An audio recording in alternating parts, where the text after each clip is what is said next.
جیسے کہ میں نے بارہا آپ کی خدمت میں عرض کیا، اپنے آپ کو چیک کیجئے. مرد و زن کی میں نے مثالیں آپ کی خدمت میں پیش کی. آئیے چلیے کوفہ، چلیے کوفہ، یہ مقام عبرت ہے. یہاں پر اپنے دلوں کو جھنجھوڑیے، چھوٹے چھوٹے امتحانات میں اپنے آپ کو چیک کیجئے ہم کس مقام پر کھڑے ہیں. اس لیے عرض کر رہا ہوں کہ اگر دنیا سے رغبت ختم نہیں ہوگی، انسان کے پیر رک جاتے ہیں. اور کیوں ختم نہیں ہو رہی ہے یہ بھی در اہل بیت نے سکھایا ہے. اس کے پیچھے ایک پرابلم ہے، ہم اس طرح سے زندگی بسر نہیں کر رہے کہ جس طرح سے زندگی بسر کرنا چاہیے. یہی سبب ہے کہ دنیا میں پھنسے ہوئے ہیں، اہل بیت کے تقاضوں کو پورا نہیں کر رہے ہیں.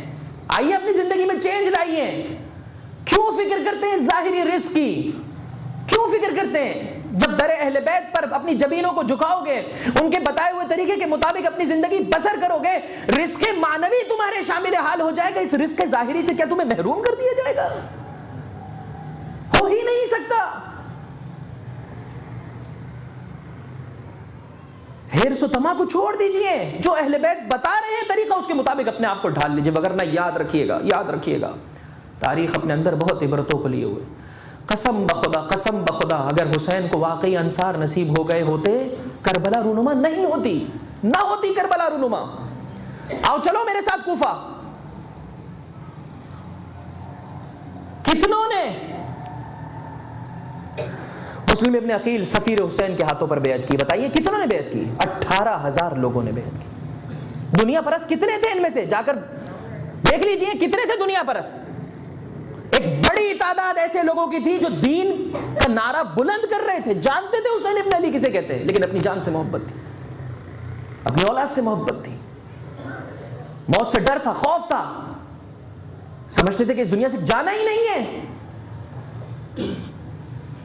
شاید ایک قلیل تعداد ہے، ایک مرد اور ایک زن اس مقام پر ہمیں نظر آتا ہے جو مسلم ابن عقیل کے ہمراہ کھڑا رہا. اور شاید ایک بہت ہی قلیل تعداد ہے جنہوں نے بعد میں اپنے آپ کو کربلا تک پہنچایا. حضرت مسلم ابن اوسجہ، حضرت حبیب ابن مظاہر جیسے ہستیوں کے. ایک تعداد تو ایسی تھی کہ جسے جانتا تھا حجاج، اور اس نے جو ہے وہ انہیں قید خانے میں ڈالا ہوا تھا، جیسے کہ حضرت مختار، حضرت میثم میں تمار. ایک قلیل تعداد جو بعد میں اپنے آپ کو پہنچا سکی. یہ بڑا ٹھاٹا مارتا ہوا سمندر کدھر گیا؟ کدھر گیا مجھے بتائیے. مغرب کی نماز میں حضرت مسلم کے ساتھ کتنے لوگ تھے، اور عشاء کی نماز میں اس لعین ابن زیاد کے ساتھ کتنے ہمراہ تھے؟ بتائیے، جا کر پڑھیے تاریخ کو.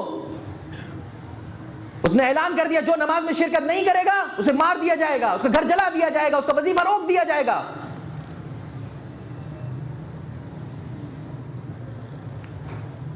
ایک ہانی ابن عروہ ہے مردوں میں جس نے مسلم ابن عقیل کی ہمراہی کی وقت آخر تک.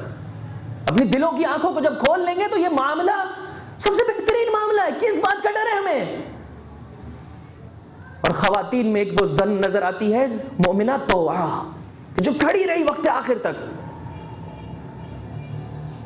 زیارت عاشورہ میں ہم حمد بجا لاتے ہیں خدا بند متعال کی. کیا مانگتے ہیں آخر میں؟ اے پروردگار حسین کی شفاعت چاہیے، لیکن حسین کی شفاعت کب نصیب ہوگی؟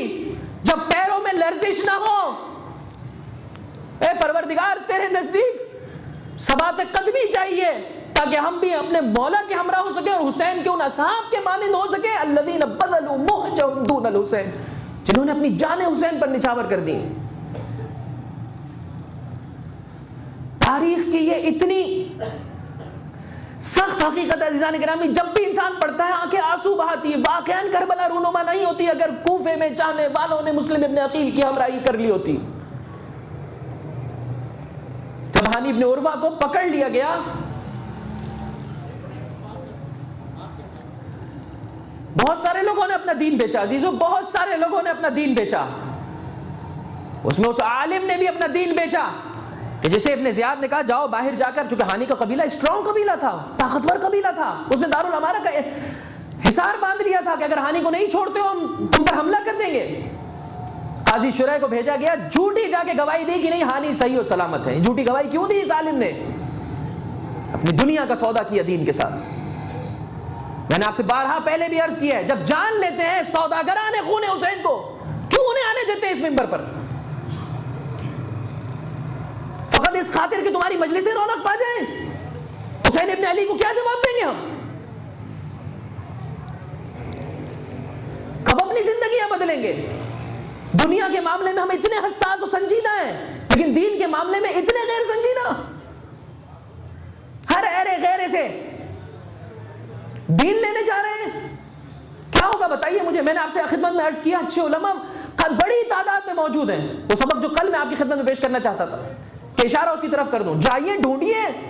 انسان جسم کے جب مریض ہو جاتا ہے تو اس کی تلاش کے لیے نہیں بڑھتا ہے کہ بھائی کوئی اچھا ڈاکٹر مجھے ملے. دین کے لیے کیوں محنت نہیں کرتے؟ اسی معاشرے میں موجود ہیں لیکن وہ خدا کی تعلیمات کے مطابق زندگی بسر کرتے ہیں، دنیاوی ہتھ کنڈوں پر بھروسہ نہیں کرتے. لیکن جب محرم و سفر کا مہینہ آتا ہے، فقط اس خاطر کہ یہ اچھا نہیں بول پاتا، فقط اس خاطر کہ ہمیں مزہ نہیں آتا اس کی تقریر میں، ایسے لوگوں کو ہم یہ ممبر دے دیتے جو سوداگران خون حسین ہے. قطعاً سب کو معلوم ہے اس نے بھی سودا کیا. کیا سودا کیا؟ جا کر جھوٹی گواہی دی.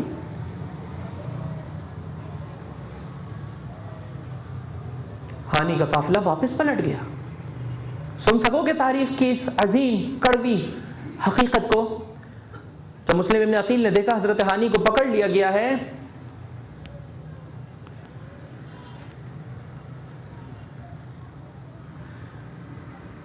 تو نعرہ بلند کیا. 4,000 18,000 میں سے 4,000 رہ گئے. 4,000 سپاہیوں چاہنے والوں کو لے کر مسلم ابن عقیل نے دارالامارہ کا محاصرہ کر لیا. سفیر حسین ہے جسے بھیجتے ہوئے میرا مولا یہ کہہ رہا ہے کوفے والوں میں اسے تمہاری طرف بھیج رہا ہوں جو میرا بھائی ہے، میرے چچا کا بیٹا ہے، میرا معتمد ہے، اس پر مجھے اعتماد ہے. اس کی پیروی ایسا ہے کہ حسین کی پیروی کر رہے ہو. 4,000 لوگ ہیں جنہوں نے دارالامارہ کا محاصرہ کیا ہوا ہے. اندر کتنی تعداد ہے؟ تاریخ یہ کہتی ہے کہ ابن زیاد کے ہمراہ حتیٰ اس کے نوکر چاکر ملا کر 50 افراد سے زیادہ نہیں تھے.